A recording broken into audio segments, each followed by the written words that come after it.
بسم الله الرحمن الرحيم. السلام عليكم ورحمة الله وبركاته. أسعد الله أوقاتكم بكل خير.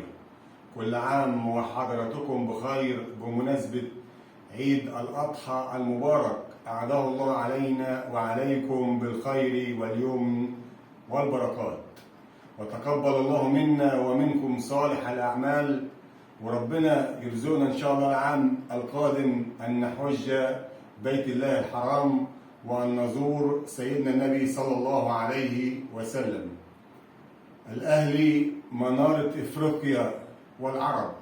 الحقيقة النادي الأهلي عيشنا في حلم جميل جدا منذ الأدوار الإقصائية في البطولة الإفريقية، وهذا الحلم الجميل الحقيقة فعلا عشنا من خلاله، وخصوصا ان منتخبنا الوطني لم ياخد بطولة افريقية على المستوى القاري في هذا العام 2023.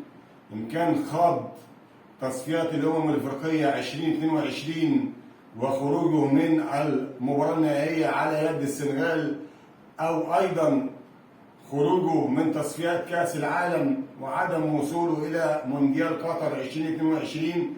ولكن النادي الاهلي فرحنا جميعا بداية من الادوار الاقصائية من دور ال16، ثم الدور ربع النهائي، ثم دور قبل النهائي، ثم المباراة النهائية في القاهرة هنا مع الوداد المغربي، او في اللقاء اللي أقيم بالدار البيضاء أمام الوداد المغربي. والحقيقة فعلا النادي الأهلي أسعدنا جميعا بحصوله على بطولة إفريقيا لعام 2023 والبطولة رقم 11.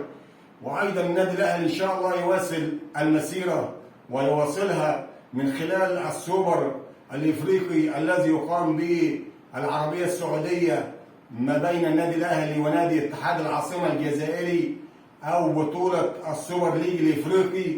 الحقيقة فعلا النادي الأهلي حلم جميل جدا عيشنا فيه في هذا السيزون، هذا الموسم، ولكن نتمنى إن شاء الله منه المزيد.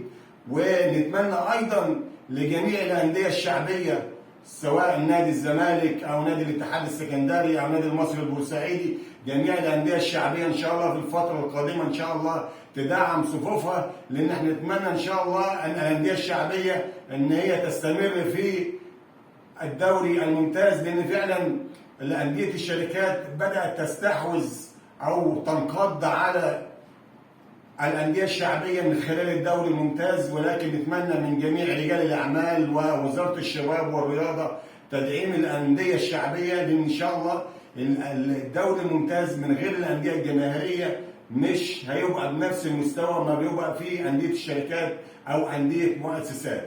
مليون مبروك للنادي الأهلي بحصوله على بطولة أفريقيا، مع تمنياتنا بالتوفيق له بالحصول على بطولة السوبر الافريقي مع الاتحاد العاصمه الجزائريه، وايضا من خلال السوبر ليج الافريقي اللي هيقام من 8 انديه افريقيه، وايضا بطوله كاس العالم للانديه التي تقام ان شاء الله في المملكه العربيه السعوديه. النادي الاهلي خلاص يعني بقى متمرس ومتمرن على بطوله الانديه، بطوله كاس العالم للانديه ان شاء الله. نتمنى له التوفيق ان شاء الله، وخصوصا ان هو هيلعب في المملكه العربيه السعوديه وسط جمهور النادي الاهلي، سواء من الجاليه المصريه في المملكه العربيه السعوديه او من الاخوه العرب المقيمين بالخليج ان شاء الله. مليون مبروك للجهاز الفني للنادي الاهلي بقياده مستر كولر اللي طور كثيرا من اداء النادي الاهلي في الفتره الاخيره. مليون مبروك للجهاز الفني، مليون مبروك لمجلس اداره النادي الاهلي بقياده الكابتن محمود الخطيب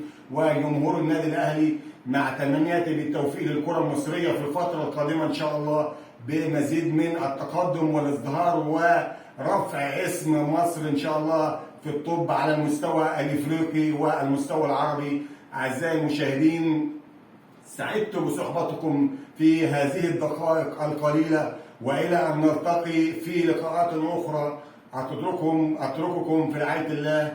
كان معكم المعلق الرياضي مشهور رمضان، والسلام عليكم ورحمه الله وبركاته.